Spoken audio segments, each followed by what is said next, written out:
ഗംഗണപതായ നമ. എല്ലാവർക്കും നമസ്കാരം. ഞാൻ പ്രാർത്ഥിച്ചത് എന്തുകൊണ്ടാണെന്ന് വിചാരിച്ചു കഴിഞ്ഞാൽ ഞാനിന്ന് പറയാൻ പോകുന്നത് ഗണപതിയെ കുറിച്ചാണ്. നമ്മുടെ സ്വതവേയുള്ള ധാരണ എന്താണെന്ന് വെച്ച് കഴിഞ്ഞാൽ വിഘ്നങ്ങൾ അകറ്റുന്നവനാണ് ഗണപതി എന്നല്ലേ.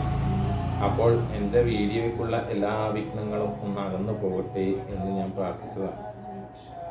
ഓക്കെ, അപ്പോൾ നമുക്ക് നേരെ വീഡിയോയിലേക്ക് പോകാം.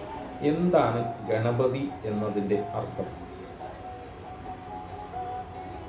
ഗണപതി എന്ന് പറയുമ്പോൾ നമ്മുടെ മനസ്സിൽ ആദ്യം വരുന്ന രൂപം നമ്മൾ ചിത്രങ്ങളിലൊക്കെ പല വിഗ്രഹങ്ങളായാലും ചിത്രങ്ങളായാലും കണ്ടതുപോലെ എന്താണ് തുമ്പിക്കൈയും ഒരു കൊമ്പൊക്കെ മുറിഞ്ഞ് അങ്ങനെ ആനയുടെ തലയും മനുഷ്യൻ്റെ ദേഹവും ഉള്ള ഒരു ദൈവ സങ്കല്പമാണ് ഗണപതി നമ്മൾക്ക് അറിയുന്നിടത്തോളം കാലം അല്ലേ.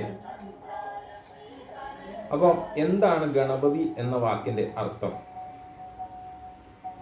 ഗണപതി എന്ന വാക്കിൻ്റെ അർത്ഥം, ഗണം എന്ന് പറഞ്ഞാൽ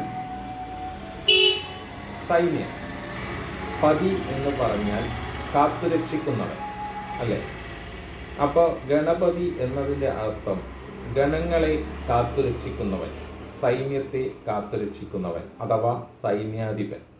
അതായത് നമ്മുടെ ശിവന്റെ കഥ എല്ലാവരും കേട്ടിട്ടുണ്ടാവും. ശിവനെ ഭൂതഗണങ്ങളെക്കുറിച്ചും നിങ്ങൾ കേട്ടിട്ടുണ്ടാവും. ഈ ഭൂതഗണങ്ങളുടെ സൈന്യാധിപനാണ് ആര്? ഗണപതി.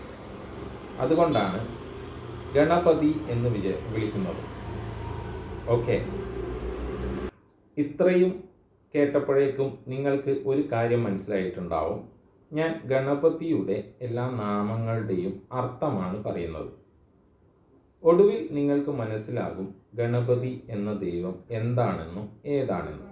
ഓക്കെ, ഇത് പലതരത്തിലുള്ള പുരാണ കൃതികളെ നോക്കിയതിന് ശേഷമാണ് പറയുന്നത്. എന്നിരുന്നാലും എന്തെങ്കിലും തെറ്റുകുറ്റങ്ങൾ ഉണ്ടെങ്കിൽ നിങ്ങൾക്കത് തിരുത്താവുന്നതാണ്. ഞാൻ ചെറിയ കുട്ടിയല്ലേ, വളർന്നു വരുന്ന ഒരാളല്ലേ, അപ്പം ചില തെറ്റുകളൊക്കെ എല്ലാവർക്കും സംഭവിക്കാം. ഓക്കെ, ഇനി അടുത്ത നാമമാണ് വക്രതുണ്ടൻ.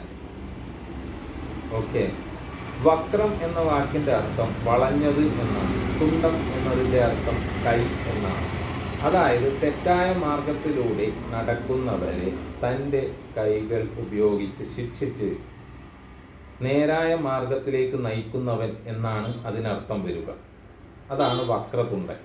പക്ഷെ ചില ആളുകൾ ഇതിനെ മാറ്റി വളഞ്ഞ തുമ്പിക്കൈയുള്ളവൻ, അതായത് ആനയുടെ തലയാണെന്ന് ആണെന്നാണ് വിചാരം. അതുകൊണ്ടാണ്, അതായത് ചിത്രങ്ങളിലൊക്കെ നമ്മൾ കാണുന്നുണ്ടല്ലോ ആനയുടെ തലയാണ്. പക്ഷെ അതൊരു തെറ്റായ ധാരണയാണ്. അങ്ങനെയല്ല എന്നാണ് ഞാൻ പറഞ്ഞു വരുന്നത്. വക്രതുണ്ടൻ എന്ന് പറഞ്ഞു കഴിഞ്ഞാൽ, വക്രം എന്ന് പറഞ്ഞാൽ വളഞ്ഞത്, തുണ്ടം എന്ന് പറഞ്ഞാൽ കൈ. അതായത് നേരായ മാർഗത്തിലൂടെ അല്ലാതെ സഞ്ചരിക്കുന്നവരെ ശിക്ഷിച്ച് നേരായ മാർഗത്തിൽ കൊണ്ടുവരുന്നതാണ് വക്രതുണ്ടൻ എന്ന പേരിനർത്ഥം. വിനായകൻ എന്ന വാക്കിനർത്ഥം, അതായത് എല്ലാവരും വിളിക്കുന്നുണ്ട് വിനായക. ഓക്കെ അല്ലേ. അപ്പോൾ വിനായകൻ എന്ന വാക്കിൻ്റെ അർത്ഥം നായകൻ്റെ ഗുണങ്ങൾ ഉള്ളവൻ. അതായത് നായകനാവാൻ, നായകൻ എന്ന് പറയുമ്പോൾ തന്നെ നമുക്ക് മനസ്സിലാവും ആരാണ്.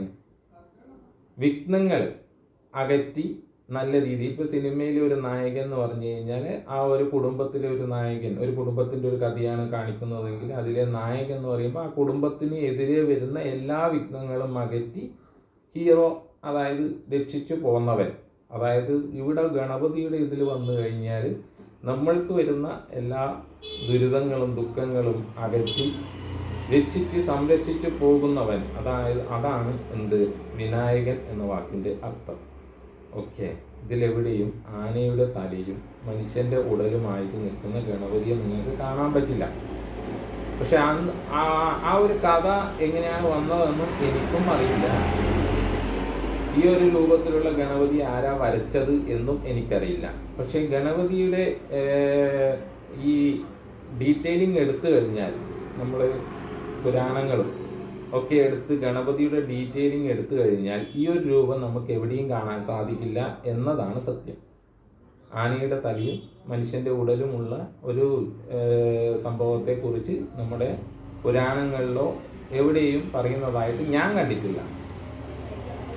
അതാണ് ഞാൻ ആ തുടക്കത്തിലേ പറഞ്ഞത്, എൻ്റെ ഭാഗത്ത് എന്തെങ്കിലും തെറ്റുകുറ്റങ്ങളുണ്ടെങ്കിൽ അതൊന്ന് തിരുത്തണമെന്ന്. ഞാൻ കണ്ടിട്ടില്ല. ഓക്കെ, ഇനി അടുത്ത ഇതിലേക്ക് പോകാം. ഇനി തെറ്റിദ്ധാരണ ജനിപ്പിക്കുന്ന ഒരു പേരാണ് ഏകദന്തൻ. ഓക്കെ, അപ്പോൾ എന്താണ് വരുന്നത്? ഒരു നമുക്ക് സാധാരണയായിട്ട് നമുക്ക് മനസ്സിൽ വരുന്നത് എന്താണെന്ന് വെച്ചാൽ ഒരു പല്ലുള്ളവൻ, മറ്റേ പല്ല് മുറിഞ്ഞു പോകാം, അല്ലെങ്കിൽ അവിടെ ഉണ്ടാകാം. ഒരു പല്ലുള്ളവൻ, ഏകദന്തൻ. നമ്മൾ മലയാളത്തിൽ നോക്കിക്കഴിഞ്ഞാൽ അങ്ങനെയാണ് അർത്ഥം വരുന്നത്. പക്ഷെ അങ്ങനെയല്ല അർത്ഥം ശരിയായ രീതിയിൽ വരുന്നത്. ഏകം എന്ന് പറഞ്ഞാൽ ഒന്ന്, ദന്തം എന്ന് പറഞ്ഞാൽ കാണിച്ചു കൊടുക്കുക. ഓക്കെ, ഏകമായത് എന്ന് പറയുന്നത് ബ്രഹ്മത്തെയാണ്, പരബ്രഹ്മത്തെ ഏകമായത് എന്ന് പറയുന്നത്. അപ്പം ദന്തം എന്ന് പറഞ്ഞാൽ കാണിച്ചു കൊടുക്കുക, അത് പരമമായ ബ്രഹ്മത്തെ കാണിച്ചു കൊടുക്കുന്നവൻ. ഓക്കെ, അതാണ് ഏകദന്തൻ എന്നതിനർത്ഥം. അപ്പോൾ ഏകദേശം നിങ്ങൾക്ക് മനസ്സിലായിട്ടുണ്ടാവുമെന്ന് തോന്നുന്നു. അതിനർത്ഥം ഒരു കൊമ്പ് ഉള്ളതും മറ്റേ കൊമ്പ് മുറിഞ്ഞതുമായ ആനയുടെ തല ഉള്ള ഒരാൾ എന്നല്ല അതിനർത്ഥം. ഏകദന്തം എന്ന് പറഞ്ഞു കഴിഞ്ഞാൽ ഏകം എന്ന് പറഞ്ഞാൽ ഒന്ന്, ദന്തം എന്ന് പറഞ്ഞാൽ കാണിച്ചു കൊടുക്കുക. അപ്പോൾ ഏകമായത് എന്താ? ബ്രഹ്മം മാത്രമാണ്, പരബ്രഹ്മം മാത്രമാണ് ഏകമായത്. അപ്പോൾ പരബ്രഹ്മത്തെ കാണിച്ചു കൊടുക്കുക, ബ്രഹ്മം എന്താ എന്നാൽ എന്താണെന്നുള്ളത് കാണിച്ചു കൊടുക്കുക. അതാണ് ഏകദന്തൻ. ഇനി അടുത്ത പേര് എന്താണെന്ന് ചോദിച്ചു കഴിഞ്ഞാൽ ലംബോദരൻ. ഇതിൽ ഈ ലംബോദരനെ കുറിച്ചിട്ട് ചില ആളുകളൊക്കെ ഈ പേരിനെ കുറിച്ച് പറയുന്നത് കേൾക്കണം. കുടവയറുള്ളവൻ, ലംബോദരൻ എന്ന് പറഞ്ഞു കഴിഞ്ഞാൽ കുടവയറുള്ളവൻ എന്നൊക്കെ അർത്ഥം വരുന്നതാണ്. പക്ഷെ ഇതിൽ ഗണപതിയുടെ കാര്യത്തിൽ ലംബോദരൻ എന്ന് പറഞ്ഞു കഴിഞ്ഞാൽ വലിയ വയറുള്ളവൻ, ഉദരം ഉള്ളവൻ എന്നാണ് അർത്ഥം വരുന്നത്. അത് ശരിയാണ്. പക്ഷെ അതിൻ്റെ അർത്ഥം, ആന്തരിക അർത്ഥം എന്ന് പറഞ്ഞു കഴിഞ്ഞാൽ ഇതിൽ ഗണപതിയിലാണ് എല്ലാവരും വസിക്കുന്നത്. ഗണപതി ഇല്ലെങ്കിൽ ഒന്നുമില്ല. അതായത് വലിയ വയറിൻ്റെ ഉള്ളിലാണ് ഇത് ഉള്ളത് എന്നാണ് സങ്കല്പം. അപ്പം അതാണ് വലിയ വയറുള്ളവൻ. ആ വയറിലാണ് എല്ലാം ഉള്ളത്. അതായത് അമ്മയുടെ ഗർഭപാത്രത്തിലാണല്ലോ കുഞ്ഞുങ്ങൾ ആദ്യം വരുന്നത്. അപ്പോൾ അതൊരു ഗർഭപാത്രത്തെ സൂചിപ്പിക്കുന്നത് പോലെയാണ്. ആദ്യത്തെ വളർച്ച ഇവിടെയാണ്, വയറിനുള്ളിലാണ്. അത് കഴിഞ്ഞ് പുറത്തേക്ക് പോകും. അതാ മോക്ഷപ്രാപ്തിയിൽ, ജീവൻ മുക്തിയിലേക്ക് പോകുമ്പോഴാണ്, അതായത് പ്രസവം നടക്കുന്നതെന്ന് പറയുന്നില്ലേ, അതുപോലെ ഈ പ്രസവം എന്ന് ഉദ്ദേശിക്കുന്നത് ജീവൻ മുക്തിയിലേക്ക് പോകുക എന്നുള്ളതാണ്. വയറിലാണ്, ഉദരത്തിലാണ് നമ്മളെല്ലാവരും വസിക്കുന്നത് എന്നർത്ഥം വരുന്നതാണ് ലംബോദരൻ എന്ന പേര്. അല്ലാതെ ഗണപതിക്ക് കുടവയറുണ്ടെന്നോ അങ്ങനെയൊന്നും അല്ല. അത് തെറ്റായ ധാരണയാണ്. അപ്പം നമുക്ക് ഏകദേശം സംശയം ജനിപ്പിക്കുന്ന എല്ലാ നാമങ്ങളും, ഗണപതിയുടെ എല്ലാ നാമങ്ങളും അതിൻ്റെ അർത്ഥങ്ങളും ഞാനിവിടെ പറഞ്ഞു കഴിഞ്ഞു. ഇതിൽ നിന്ന് നമുക്ക് മനസ്സിലാക്കാൻ പറ്റുന്നത് ഈ ചിത്രങ്ങളിൽ കാണുന്നത് പോലെ ആനയുടെ തലയും മനുഷ്യൻ്റെ ഉടലുമുള്ള ഒരു ജീവി, അതായത് ഒരു സംഭവമല്ല ആര്, ഗണപതി എന്നാണ്. മനസ്സിലായില്ലേ? ഇനി നമുക്ക് മറ്റുള്ള വീഡിയോകളിൽ, നിങ്ങൾ ആവശ്യപ്പെട്ടാൽ മറ്റുള്ള വീഡിയോകളിൽ ഗണപതിയെക്കുറിച്ച് കൂടുതലായിട്ട് ചെയ്യാം. ഇന്ന് ഇത്രയേ ഉള്ളൂ. അപ്പോൾ എല്ലാവർക്കും നന്ദി, നമസ്കാരം. അടുത്ത വീഡിയോയിൽ കാണാം.